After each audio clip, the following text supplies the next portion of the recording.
I'm here with Sarah Brigham, Artistic Director and Chief Executive Officer in Derby Theatre.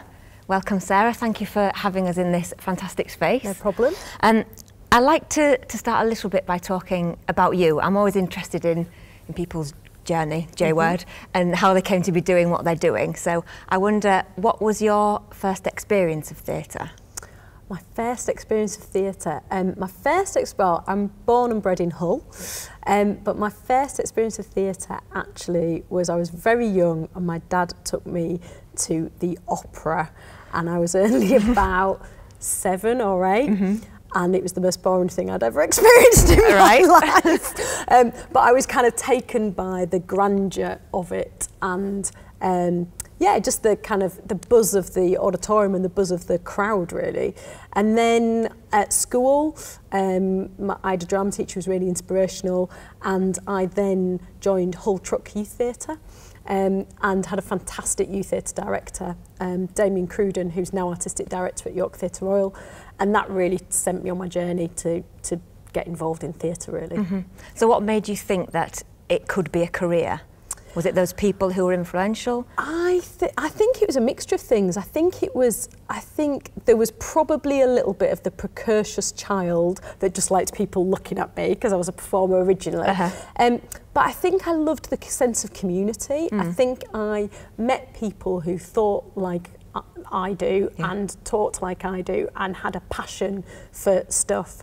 And also I realised that theatre can be a vehicle to say things that you can, you know, that theatre, suddenly you've got an audience who are there willing to listen, and that's really exciting. And also from an audience perspective, it's the only time that you sit in a room with 500 odd people and you all experience something that will only happen in that night. Do you know what I mean? You know, I guess it's a bit like a sporting event, you know, that there's no football match that's ever going to be exactly the same, and there's no theatre show. Even if you go and see the same show, it'll be slightly different the next night because the actors will be in a slightly different place, or, you know, and that's just a really unique and special experience, I think, and that's why it wins out against film for me.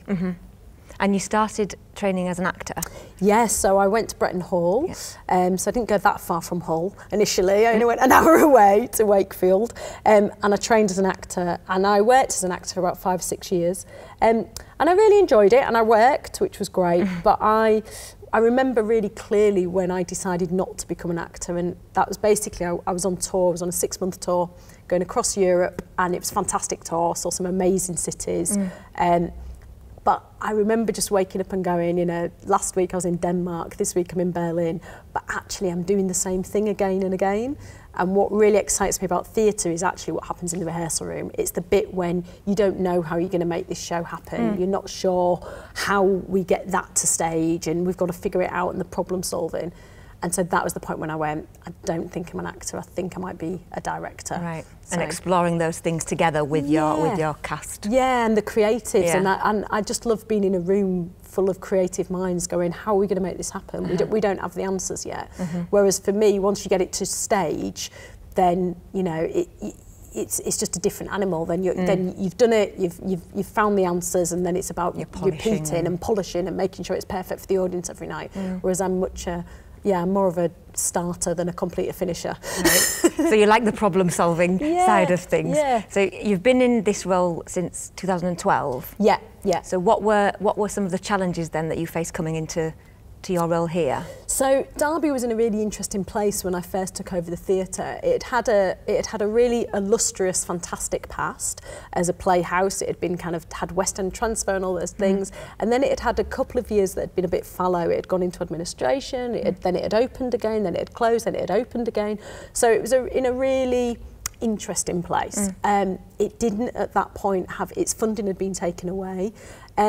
And I kind of arrived at this theatre with a staff team who were incredibly talented and incredibly dedicated, but didn't really have anybody steering the ship. So it needed to find its new identity. And we're in the Midlands, where there's a lot of other great theatres just on our doorstep. So we had to find a new identity, and we had to do something exciting. And so that was really the challenge, was to win our audiences back with the quality of the work, but at the same time to go, actually, there's a reason for Derby Theatre to exist, and this is it. And 3 years on, we've we've managed to reinstate our funding and get more. Our audiences are flooding back, and we're producing some really high quality shows that are seen at Derby, but also we're starting now to tour them nationally. That it's really important to engage with your local community, do you think? And why do you think that is important? And how do you set about doing that here? I think that theatre, the community are the lifeblood of any theatre. Without an audience, a theatre is just a stage, and that's it. And I think that you have to allow an audience to access you in as many ways as possible. So yes, as an audience member, they need to be able to come up, pay their £20 or whatever it is, £10, and watch a show. But they also they want to know who I am. Like, who are you? This woman who's making these decisions about what goes on our stages. So you need to be available and open to those conversations. So things like doing open calls for local actors, not just going down to London to cast, have been really important. Opening up our production process. So we run a really interesting model here, which we call the Learning Theatre model, where actually every single staff member is trained and supported to be able to open the doors to the public. So even our technicians, for instance, whose job it is to make the lights work and work in the dark backstage, actually we've supported them to go through a training programme so that they can work with the members of the public or people at the university or school students and say, look, this is my job, this is how I do it. And that's really important, because then the community feel an ownership. And then when the theatre does run into hard times, like this playhouse did, actually then there's a community there who want it to survive, not just because it's Saturday night's entertainment, but because it's part of the community. And whether that's because they went to the youth theatre or they went to the community theatre or because they came and did a workshop or a tour with somebody, all of that is kind of, important for them. Like I said, they've invested in it in some way, or they've benefited from it in some way. Absolutely. And I meet people all the time who, this morning actually, I met someone who, she's got learning difficulties, and she comes in our cafe every morning, and I was sitting and chatting to her.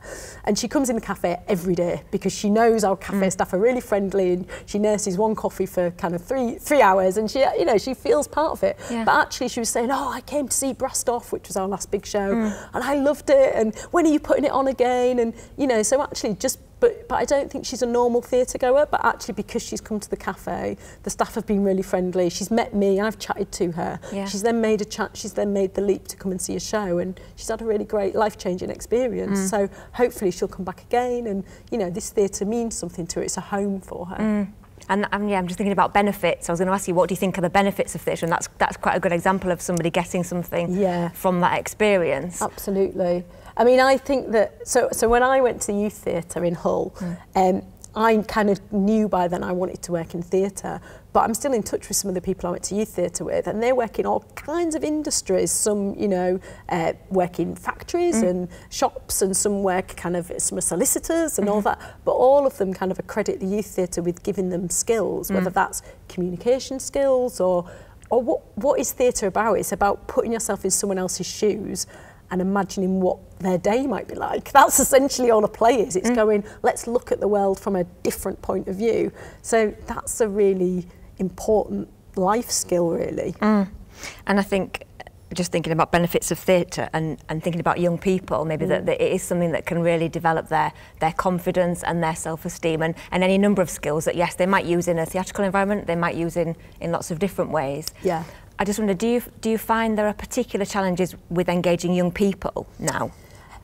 Not so much, actually. I mean, I think that sometimes when we meet young people who have had absolutely no access to theatre, they're surprised and they feel a bit annoyed that they've been shut out from it. So we had a young person come to see a piece last year, and he sat in the auditorium, and afterwards he said to me, I didn't realise the actors were going to be alive. And I went, what do you mean?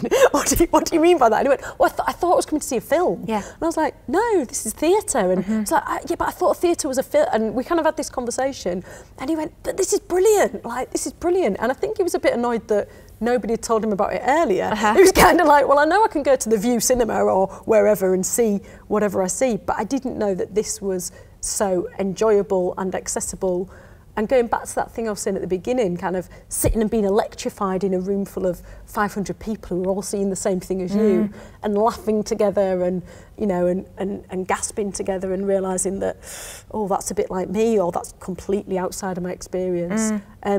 So I think, yeah, trying to persuade young people in is maybe challenging, but I think once they're here, they're hooked. I wonder, do you think what's special about theatre is that live performance element? It is, like you were saying about, you have to be present, don't you? You all have to be there. You're not on your phone, you're not doing something else, you're all in that moment for that 2 hours or whatever it is. And that is really engaging. I think so, and you've got actors in front of you and stage crew that you can't see, but who are all working incredibly hard just for you.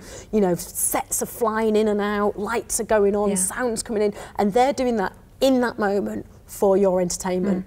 And that's electric. You know, it's like going to see a great gig or a great singer perform. It's like, I'm here now watching that. And I think that's the specialness, I think, of theatre. Because we're quite spoilt now, I think, aren't we, with TV, that, you know, you have streaming, you can watch something whenever you want to watch it. Yeah. It's not an event, it's not a time, it's not somewhere that you've gone to for that reason. It's just on demand, And I think also now we're spoilt because with CGI and everything, we can make anything happen. But I still love in a theatre a moment when a trap door opens and someone pops their head up and the audience go, oh, I wasn't expecting that. You know, you kind of go, oh, I don't need to be, you know, I don't need CGI making someone fly through the air or whatever. Actually, you can do really simple things, and sometimes more complex things as well in theatre, you know, with pyrotechnics or whatever. But things that in that moment can kind of grab them, and I think that's a great feeling when you're in an audience, and you know, everyone goes at the same time at something that somebody has just made happen. Yeah. I wonder, how do you encourage people to think that theatre is them? Because I think there is still an element of elitism there, that people think it isn't something that is perhaps open to all. Is it about the play choice? Is it about the venue? Is it the cost? Is it all of those things? Yeah, it's all of those things, and you are right, because I think that you do think theatre's not for me, or not for the likes of me. Do I have to dress up to go to the theatre? What are the rules? When, you know, what can I eat when I'm watching the theatre? Can I have a drink? So I think it's about all of those things. So at Derby, we attack it on different fronts. So we have, for starters, we have really cheap tickets. So you can see a show for a £5. And if you're unemployed or a student or a young person, you can get that on pretty much most nights and for pretty much every show. So that's the first thing, that actually it's affordable. Then it's about, quite often I think, it's about making sure that you're talking to your audience on the right platforms. So making sure that your social media makes sense and that your voice sounds friendly and welcoming and all those things. And also sometimes about going out to them. So we take performances into the community. So we'll go into community centres. We took our last play, Ginny, we took that to two really strange places. One was a kind of little community centre in the middle of nowhere in Shropshire. And the other was a college just across the road, but half those students had never been here, you know, just sixth form college. So taking work out to the community. Sometimes it's about, we work with ambassadors, community ambassadors. So it might be that actually we're the best one in the world. I'm 39 years old, I'm white, I'm from Hull, I'm maybe not the right person to communicate with some young, cool, hip 17-year-olds, do you know what I mean, in a different area of the town. So actually finding ambassadors and saying to them, here's 10 free tickets, all you've got to do is bring 10 people who have never been before. That's it, off you go. And so schemes like that I think are really important. When I first arrived, we gave every hairdresser in the city some free tickets to come, because hairdressers talk to people. So it was like, well, they're the obvious choice. So we just went to every single hairdresser and went, here's a free ticket, bring a friend, you can have a Saturday night on us. So, you know, and they went back and cut everyone's hair and told everyone how great it was. So building that word of mouth. And then I think when people get here, it's about making sure we're as welcoming as possible. So people, when they walk through the door, the front of house staff are friendly and open and professional, and, you know, they don't kind of laugh at you if you don't, you know, what's an interval? It's basically like half time. Okay, that's cool. Do you know what I mean? And it's things like that. It's making it as accessible and easy to use as possible. So I think it's all of those things. And there's still a long way to go. We've by no means solved all of those barriers yet. And you have a mixture of in-house productions and visiting companies. Do you find that that audiences respond positively or more positively to things that they can relate to? Like, for example, you had a play on here about Brian Clough. Yep. There's a local interest. Is that a good hook for people, or is it things that they know well, like Sweeney Todd? Is it more difficult to get people in to see new writing? Yeah, I mean, often audiences, they want something, because they're going to give up a night and it's not streamable in their own front room and there's a cost to it. They often need a hook. So we've found that plays that have, local resonance are often really popular. So like the Brian Clough play, when we did Brassed Off, because there's a big mining community around here, that was hugely successful. But I think also what tends to happen is that audiences they come for something like that, and then they do go, oh, do you know what? I'll risk something a little bit more, maybe out of my comfort zone.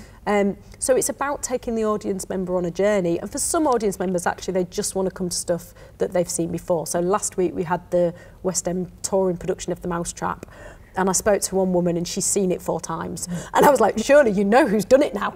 Like, there's no suspense left. No surprise. But she was like, yeah, but I love it. And, and that's what she wants for her night out. And who am I to say that's wrong? I'm like, okay, do you know what? That's great. And that's, she doesn't want to come and see other stuff. That's what she wants to come and see, and that's brilliant. But for other audience members, sometimes it's about starting off with something quite safe, known, and then they will slowly take the journey and go, oh, actually, I might try that. And then conversely, you meet some people who they don't want to see the titles. They go, I don't want to see Brassed Off, I've seen the film. I don't want to see it on stage. But they do want the kind of cutting edge, different, new work. And on Friday night, I was in our studio theatre, which is our smaller theatre. And there was about 90 people in there to see a brand new piece of writing on a Friday night. Each paying between £5 and £10 a ticket. And you kind of go, and they weren't all young. There was quite a lot of older patrons. So, I think it's just different, horses for courses kind of thing. It's like, what's your bag? And if you like to watch new films and new TV, then you might go to see stuff in our studio. And if you like to watch kind of more mainstream stuff, then you might see it in our main house. So there's kind of hopefully something for everybody. And if you get people here and they have a positive experience and they're more likely to come back, a theatre is a business, isn't it? You've got to be sustainable, which is, I guess, an ongoing challenge as well. Absolutely, always we're trying to make sure that we can do the more innovative, shall we say, work alongside the stuff that's going to put bums on seats and make us sustainable as a business, definitely. So programming is kind of quite key to everything. Is that something that you're responsible for as well? Yeah, so I programme alongside colleagues, really. And I made that decision when I came in because I direct most of the work on the main stage. It seems like if I also decided every show that came into the building, well, then there's only one artistic voice. And, I think I've got great taste, but other people might disagree. So I made a decision when I came in to kind of share that burden and that opportunity, because it's both. It's both a burden and it's an opportunity. Sometimes you kind of go, right, I've got to find something that's going to hit this demographic at this price and and that can be quite challenging. And then other times you go, actually, this is really exciting because I can find a new company. So I work alongside our executive director, Rachel, who helps me programme the main house, and then Lauren, who's our programme coordinator, who helps me programme the studio. But we also have a kind of wider programming team where we bring in staff from right across the building. So some of those are learning, people from our learning team who've got an idea of what schools might want. Some are academics from the university. We invite a couple of students to sit in and we have just a broad conversation. We go, this is what we're thinking in terms of the programme. What do you think? What works? What doesn't work? So we're trying to be kind of open with that programming, really, so that we've got lots of different voices, because there are lots of different types of audiences. Do you get to see much theatre outside of here? Yeah, I do. I'm here a lot because because working in theatre, you kind of have to put a lot of hours in. But actually, over the last weekend, I saw three really different shows on Saturday. Started off with a children's theatre piece, which was brilliant, interactive, with iPads. I then saw The Mousetrap in the afternoon, and then in the evening I went to Nottingham and saw a clowning comedy piece by a company called Spy Monkey. So I had a really weird day of seeing like 3 really different pieces. And whenever, to be honest, even when I'm on holiday, I'd go and see theatre because I love it. And also I want to steal their good ideas. So I want to go see a show and go, oh, that's good. And yeah, I quite often go back to my technical team and go, so I saw this show in London and they did this, how would I do that? And they're like, oh right, okay. So yeah, I spend a lot of my time seeing theatre because it's my passion. And what are your plans for the future for Derby Theatre? So, well, we've got our programme planned up until next year. So we've got Sweeney Todd, which is a big musical. Then I'm directing Alice in Wonderland, so I'm just looking at ways of doing that. I think I'm going to involve some circus and some aerial. I think that might be interested in that. And then we've got Educating Rita, kind of popular comedy, and then we've got a big drama called Betrayal, which is going to be on our main stage. So we know our programme that far ahead, but then also I'm talking about, we're just about to launch with the university an MA in writing for performance, and that's writing scripts for film and television, but also for the stage. So we're launching that with the university, and we're launching 3 other performance courses as well. So there's kind of, and then 3, 4, 5 years hence, we've got loads of plans. You know, some capital works, we're going to expand hopefully. We're talking about big community production. I'm talking to a couple of writers that we're going to commission. So we kind of, working in the theatre, you're always working kind of 1, 2, 3 years ahead.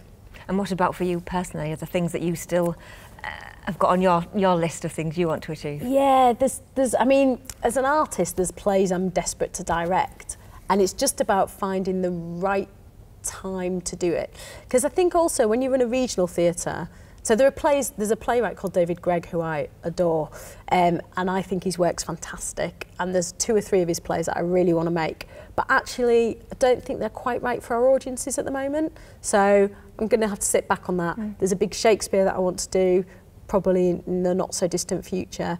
There's kind of big things that I want to do, but I'm very much, I believe that an audience should be led by its a theatre should be led by its audience, not necessarily just by the artistic foolery of one director. So I need to, when my passion and the audience's passion collide, that's when the show's right. And if that doesn't happen, then put it on the shelf, and in 10 years when I'm running a different theatre, then I'll do it then. So, but I'm passionate about our audiences and making sure the work's right for them. So it's about just seeing where they're at, really. Okay. I look forward to seeing it. Thanks very much. Thank nice you. to meet you. And you.